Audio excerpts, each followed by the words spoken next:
One of my teachers beautifully told me, he said, Abdur Rehman, if I checked into a hotel, imagine, he said, if I got to my room and I called some construction companies, I went to the Home Depot and I called some decorators and I ordered some new furniture and I renovated the entire hotel room.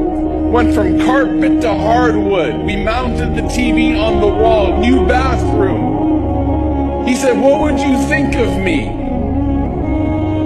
And I said, Sheikh, that would be kind of pointless because you're only there for 1 or 2 days. And he said, exactly. He said, this is exactly how we are in this life. That in a comparison to our akhirah in jannah, say inshallah, that this life is like that hotel room, 1 or 2 days.